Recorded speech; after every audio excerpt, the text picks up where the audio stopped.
Was? Hello. Hello. This is my American friend, Mr. Tim. Oh, Nicky Pin. Yeah, Yes. nice to meet you. I heard a lot Nice to about meet you. Thank you. So I have a question. What is it about all the great men like Napoleon? I see everywhere in the hotel. I see Napoleon just standing right off there. I mean, what is it that attracts them? You know, the Sphinx has magic and mystery. If you look at the face of the Sphinx carefully, you can really feel the magic. I was just excavating around the Sphinx. I always liked the Sphinx, but I feel as if I'm talking. Then the Sphinx not a stone, it's a human being. That's why people wonder all the time. They look, what's underneath the Sphinx? Are there any secret tunnels? They came with radar and they tried to look and find out the mystery of the Sphinx, about secret tunnels and about mystery. I'm going to take the two of you and show you one of the tunnels that we found inside the Sphinx. Let's go. Yeah, great tree. Then, as I told you, if you really look at the Sphinx is like the symbol. That's why we used to put the stone beside the stone. The Sphinx, because this is the image. Because everyone in ancient Egypt wants to be connected with it. You know, the Sphinx doesn't stand by itself. I just found few weeks ago, just behind the tail of the Sphinx, we found a tomb. We excavated this tomb. We found about 10 or 30 feet going down. At the end of the 30 feet, I just found last week a box, a sealed box. When I opened that box, I found 408 small statues. Wonderful. They put the statues in the tomb to answer the questions in the afterlife for the deceased. But I still have to excavate another 30 feet until really I can discover the burial chamber of the king. It may be it's an intact tomb, maybe it is not intact tomb, but we'll know next month about this. But another area, I found Osiris shaft. You know the god Osiris, the god of the afterlife. Yeah. Everyone believed that he's Osiris in the afterlife. And I found this shaft about 60 feet under the ground, was full of water. I pumped the water out. It was really like Indiana Jones and Raiders of the Lost Ark, taking the water, piping with machines and things like that. And at the end, I found this big, large sarcophagus surrounded by pillars and water. When I opened the sarcophagus, it's made of granite, very heavy, about 60 tons weight. We opened the lid, we looked inside, found evidence that this the symbolic burial of Gadara. And that's why we found actually the cenotaph, the symbol tomb of the god Osiris, who's ruling the underground tunnels at Giza Plateau. So there's tunnels underground. That is because Osiris was connected with Giza, and hieroglyphic Giza was called Per Uzer, means the land of Osiris. Neb Rasta, hieroglyphic, means Lord of Rasta. Rasta also means underground tunnels. And therefore, Osiris was ruling all this type of security that was connected with this system. The Sphinx is the face of a body of a lion. So the power of that Sphinx, that the layman thinks that this is dated back 10,000 years ago.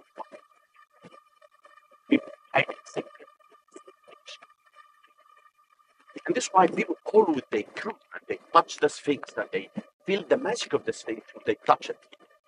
You feel the magic now? Yeah, okay. Do you feel the magic of the Sphinx? Yeah. Good.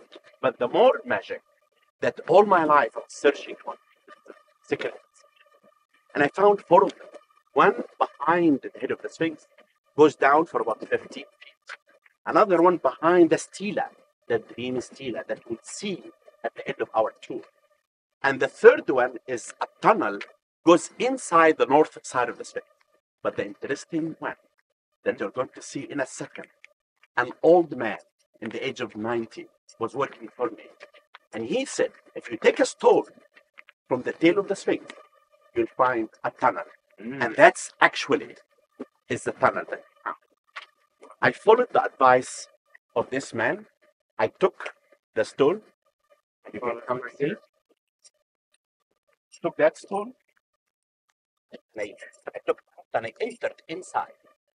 It goes for about 35 feet inside the Sphinx. 35 feet down and 35 feet up. I excavated this tunnel for about 3 months. Curses in this thing? Is that Of true? course, this is what I will tell you as you come out. The old man who told me that his grandfather told him that everyone who took us the store from here, there is always a curse happening. I told him, don't worry about the curse. I opened it, but I sent an American friend of mine before me, and he took it. When Mr. Clinton came here to see the Sphinx, I took him and I showed him this tunnel. And I told him about the curse. He told me that if I entered inside the Sphinx, I will not have a curse or the one that I had in my life. Then the Sphinx curse really is its magic. It's one of its magic and one of its mystery. But that tunnel, when I did examine the tunnel, I found out it was opened in the pharaonic period.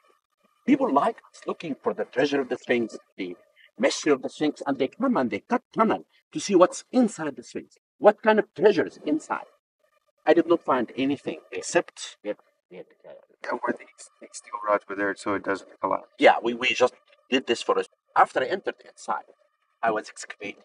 It was very difficult. I had to go to the inner of the Sphinx for about 35 feet and go up again for 35 feet, rushing, excavating, knocking, and try really to find if there is any treasure is hidden inside the Sphinx.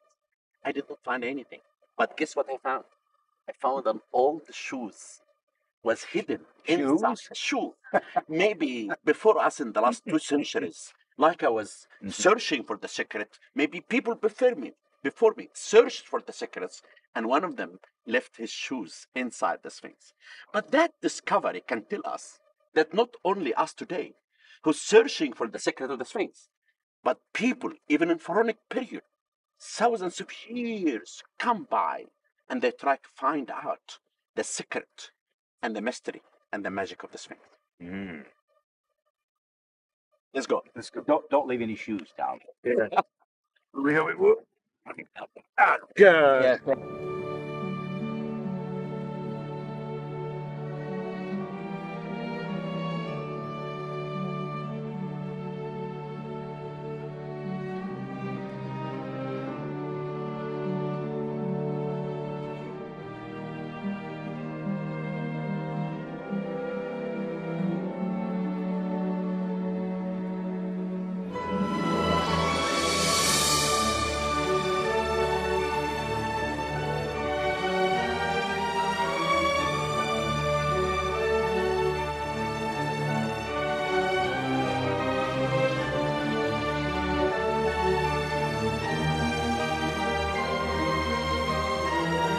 Then let us sit down here.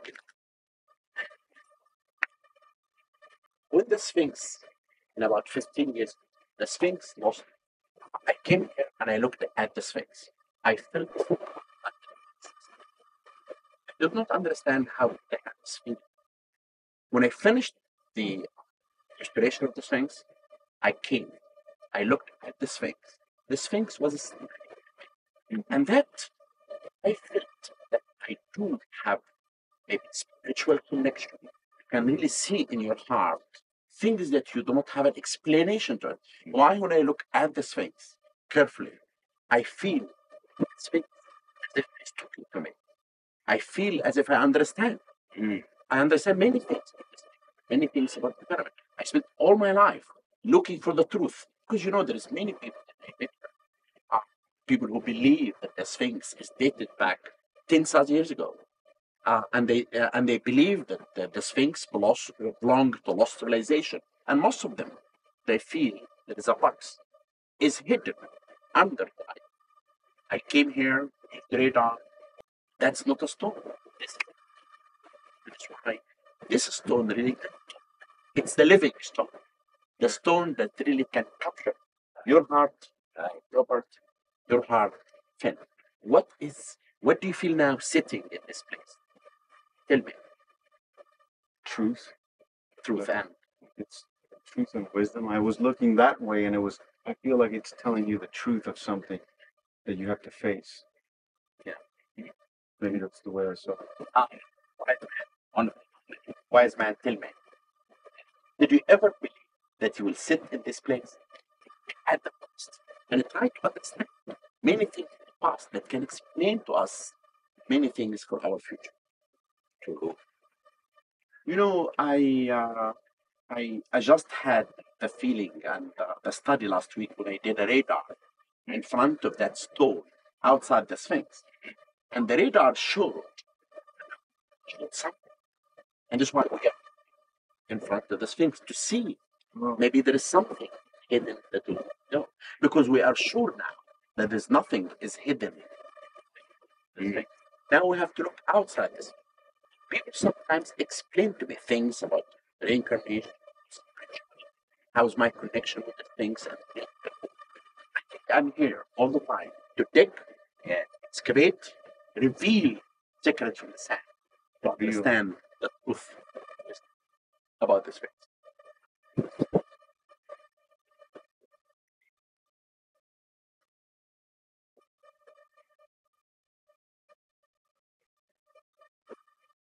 Thank you. Thank you. Thank you. Thank you, Finn. You know, that was awesome. Wonderful. I think I could be a film director.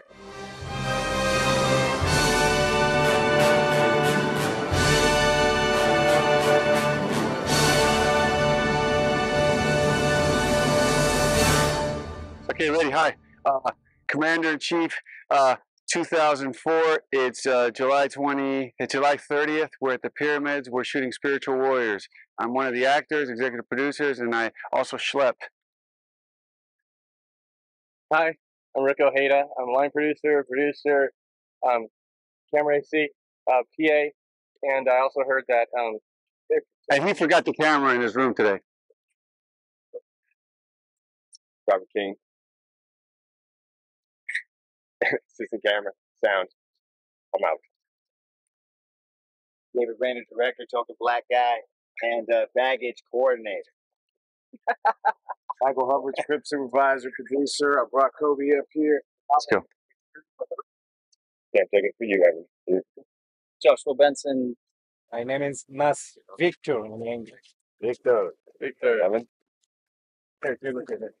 Okay, there you go. Oh. Give it. Evan Nesbitt, VP. Lala. Ahmad. And my name is He carried the most weight up here. I think, well, I'm going to go around a little bit. It started with reading the script, which I read a couple of years ago, and I just thought was incredible. And so I just love you, and I want to support you, and so I was happy to be in Little Shot with Howard Fine, and now this came up, and so my only reference points are to call this my most memorable moment was shooting the scene today with you and with everybody. I mean, this is to me what it's like, is that when you're with such a great group of people and you feel safe and you just go for it, and doing the scene with you, that's my ideal. So today was the most memorable. Johnny Rogers, executive producer. So Jizu, what was the most in this entire experience from beginning to end, the most profound moment you've had on it?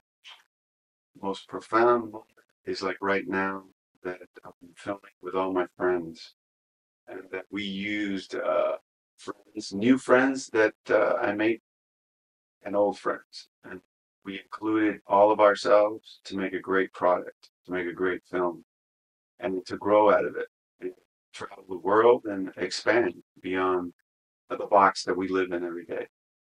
I can tell you that it doesn't seem like a year. It's been such a really exhilarating experience to get into the various things that happen while shooting and editing, and being interviewed like this. I couldn't really pinpoint one thing, but I can tell you there were things that kept my attention, like the 7 pillars in the Wadi Rum area near Jordan. You took me there. That's what gave me the idea, and gave me the idea. So I was. Well, that was the time we met the young Prince of Jordan. Yeah, 1994. When was that? 1994. 1994. It's a long time ago. And you climb the pyramids, and then you got me to climb it. That's how I think that's how it all started. It seemed like it all happened for real. And the principles of spiritual warrior, your book, are involved in a lot of your teachings that you've taught over the years as a teacher, motivator, an author. Some simplistic things there. Some, There's about 40 or 50 books that I've written that are out there that have allied information. And of course, writing about spiritual warriors, there's a apparent contradiction in the word spirit, which no one thinks of that as war. And then warriors, everybody thinks of that as bombs and killing and hurting people. But putting spiritual warriors together, you got to see them work on the film because people are spiritual warriors. And then how they use that will be determined by the personality. And you tell if they're really good deeded. In other words, their deeds are good and they have good deeds in mind to do. Or if everything has a hidden agenda and you don't know if you can trust them or not.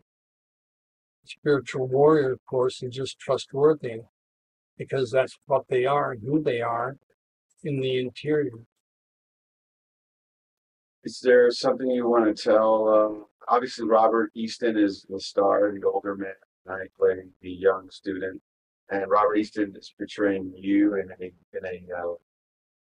a broader sense. He's not you, obviously, and but I don't have that silver hair yeah. that he has.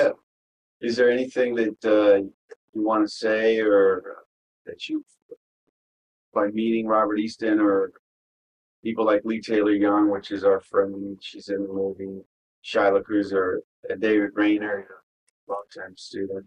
Is there anything you would like to share there about? Well, I would share this with them. I thought Robert did a fine job handling something that really is almost an impossibility to handle physically. And as you say, he's on the older side, and you were doing things that took a lot of young people to do them. Yeah, so But or it could have been very difficult. I'm glad that I didn't go over there and redo many of the things. I've taken too many trips to the East. They're lovely, lovely people. In fact, some of the experiences that I saw on the film that were joyful to me were the youngsters, the children, because that's our future that we're looking at. Bill Petra, you mean all those guys? Yeah. Yeah. All right, JR, I thank you, and it's been great to work with you, and I want to continue working with you. We have a production company together, Scott JR Productions. This is our first feature film, Right? full feature film, which I hope it is a 2-hour film. Well, the editing's been great. Yeah, it's been great, the whole process. Thank you, Jared. Thank you. Well, I think it's an overall experience. This movie really is about, it's about awakening to more in life and more in myself, more in humans than we usually acknowledge. And I think for me, the whole idea of bringing to a movie the message of love, of the fact that that one person can make a difference in the world, that we all have the ability to have inner awareness beyond the normal. I think the whole idea of making that into a movie and making it actually palpable and discernible, and to an audience, not only has it been a challenge, but I think that's been the real excitement for me about everything. So, last question: what was the most memorable scene, part of the shooting? What country did you like the most? I like Syria the most. The people of Syria were quite beautiful. They just there's such a sweetness with the people that I just fell in love with the softness there. I think I most remember. I think the most exciting location for me was probably filming on top of the Great Pyramid. That was a great experience, and I think something that I will definitely remember for the rest of my life. And I remember that day too. Were you wearing the same clothes for what, 4 days? Yeah, I had lost my bags. I think I got to Egypt, but my bag didn't get there for like a week.